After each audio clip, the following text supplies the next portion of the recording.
আসসালামু আলাইকুম everyone, welcome to another blog. তো আমি যাচ্ছি হচ্ছে আজানকে স্কুল থেকে আনতে। মাশাল্লাহ এখন বেশ কিছুদিন যাবত হচ্ছে আজানকে স্কুলে রেখে আসা যায়। তো ওই নিচে থেকে যে বলে যে মাম্মি তুমি হচ্ছে স্কুলে যাও, আমি হচ্ছে বাসায় মানে চলে যাও, দেন হচ্ছে কিছুক্ষণ পরে হচ্ছে আমাকে নিতে আসবা। তো ওকে হচ্ছে স্কুলে রেখে আমি বাসায় চলে আসছি। তো 2 ঘন্টা প্রায় 3 ঘন্টা হয়ে গিয়েছে। এখন হচ্ছে ওকে আমি আনতে যাচ্ছি। তো এখন বেশি লং টাইম রাখি না, দেখা যাচ্ছে যে 2-3 ঘন্টাই হচ্ছে রাখি। জাস্ট হচ্ছে ওকে ওখানে অ্যাডজাস্ট হওয়ার ট্রাই করতেছি। তো এই পাহাড়ি রাস্তাটা দিয়ে হচ্ছে উঠতে খুবই কষ্ট।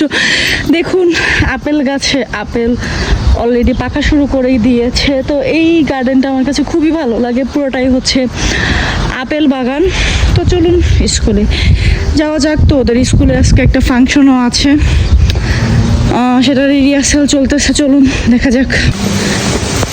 একদমই কাছাকাছি চলে আসছি আজানের স্কুলে, আর ওইটা হচ্ছে খ্রিস্টানদের কবরস্থান। তো নেক্সট কোনো এক টাইম হচ্ছে ভিতরে যে আপনাদের দেখাবো। আর ওই যে আজানের স্কুল, এইটা হচ্ছে চার্চ খ্রিস্টানদের। তো এটার ভিতরে আমি কালকে ঢুকছিলাম, তো বললাম না যে ওদের হচ্ছে ফাংশনের প্র্যাকটিস চলতেছে, ওইটাই চার্চের ভিতরেই হচ্ছে। তো দেখা যাক আজকে ও এখানে প্র্যাকটিস হচ্ছে নাকি স্কুলে হচ্ছে। দেখা যাক। আজানকে নিয়ে এখন বাসায় চলে যাব। আজান স্কুল থেকে বের হয়ে গিয়েছে। আজান কি দুষ্ট করেছো? Good boy. মজা করেছি স্কুলে? আজকে কোথায় গিয়েছিলে? চার্চে। চার্চে ভালো লাগে? সেটা ভালো জিনিস না বাবা, সেটা তো আমাদের না, সেটা তো খ্রিস্টানদের। তুমি মসজিদে যেতে চাও? ওকে।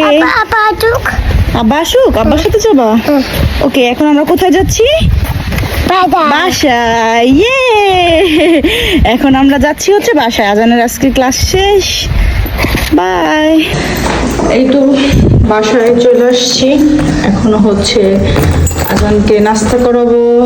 আসসালামু আলাইকুম। দেখা যাচ্ছে যে আজানকে এই পিসরুটির মধ্যে হচ্ছে নিউটেলা দিয়ে দিলে ও খেতে খুব পছন্দ করে। তো মাঝে মধ্যে এভাবে ওকে দেই আমি এই খাবারটা।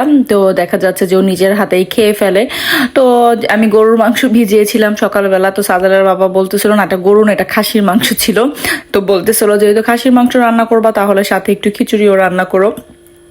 তো আমি হচ্ছে সেই জন্যই হচ্ছে একটু লেট করে রান্না করতেছিলাম, যাতে দুইটা একসাথে রান্না করে নেওয়া যায়। তো আমি প্রথমে এখানে পরিমাণ মতো পেঁয়াজ দিয়ে তার মধ্যে হচ্ছে গোটা গরমের মশলা দিয়ে দিয়েছি। এখন একটু ব্রাউন কালার মানে হওয়া পর্যন্ত অপেক্ষা করব। দেন হচ্ছে এর মধ্যে আদা রসুন পেস্ট, তারপর একটু পানি দিয়ে দিব যাতে হচ্ছে মশলাগুলি পুড়ে না যায়। অনেকে একসাথেই দিয়ে দেয়, কিন্তু আমার কাছে মনে হয় যে মানে মশলাটা পুড়ে যাবে। তো আমি সকল মশলা একসাথে হচ্ছে মিক্স করে নিয়েছিলাম। এখানে বেশ অনেক আইটেমের মশলা ছিল, হলুদের গুঁড়া, মরিচের গুঁড়া, ধনিয়া গুঁড়া, জিরা গুঁড়া, তারপরে সামান্য পরিমাণ জয়ফল জৈত্রী গুঁড়া ছিল, তারপরে এখানে কারি মশলা ছিল। তো আমি সব সময় দেখা যাচ্ছে যে লবণের পরিমাণটা হাত দিয়ে দিই, হাত দিয়ে না দিলে আমি একদমই বুঝতে পারি না। আমার কাছে মনে হয় যে মানে বেশি হয়ে যাবে বা কম হয়ে যাবে চামচ দিয়ে দিলে। এটা আমার একটা বদভ্যাস বলতে পারেন, সবসময় আমি হাত দিয়ে লবণটা দেই। তো দেন হচ্ছে মশলাগুলিকে ভালো করে কষিয়ে এখন হচ্ছে মাংসগুলিকে অ্যাড করে দিলাম। তো মাংসগুলিকে হচ্ছে কেটে ধুয়ে রেখেছিলাম। তো এখন হচ্ছে ভালো করে এগুলিকে কষিয়ে নিব, আর হচ্ছে কয়েকটা কাঁচামরিচও দিয়ে দিব।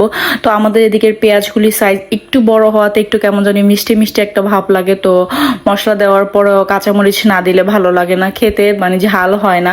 তার পাশে চুলায় হচ্ছে আমি খিচুড়ির জন্য মশলাটাও কষিয়ে নিয়েছি। তো বেশ অনেকবার হচ্ছে আমার পেজে এই ক্লিপটা আছে, তাই আর সম্পূর্ণভাবে দিলাম না। তো যা যা মশলার প্রয়োজন ছিল সেগুলি দিয়ে এখন হচ্ছে চাল ডাল একসাথে মিক্স করে ভালো করে একটু কষিয়ে নেব। আর পাশাপাশি হচ্ছে মাংসগুলিও কষানো হচ্ছে।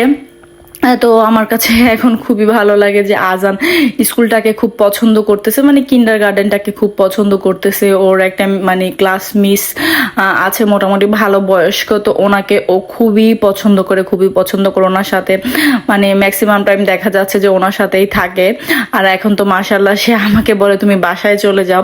তো আমার মানে এই জিনিসটা আমি অনেক দিন যাবত আল্লাহর কাছে দোয়া করতেছিলাম যে কখন ও হচ্ছে স্কুলে কিন্ডার গার্ডেনে অ্যাডজাস্ট হবে। তো বেশ 2 মাস লেগে গেল। প্রথম তো 1 মাসের মতো এক মাস বা 1 মাস 10 দিনের মতো হচ্ছে আমি ওর সাথে ভিতরে বসেছি। দেন হচ্ছে মিস বলেছে যে এটা তো ওর অভ্যাস হবে না। তো তারপরে কয়েকদিন হচ্ছে আমি বাইরে বসেছি, মানে ওর ক্লাসে জাস্ট হচ্ছে বাইরে 1-1.5 সপ্তাহের মতো। দেন হচ্ছে আমি 3-4 দিন হচ্ছে একদম কিন্ডারগার্টেন থেকে বাইরে বসেছি।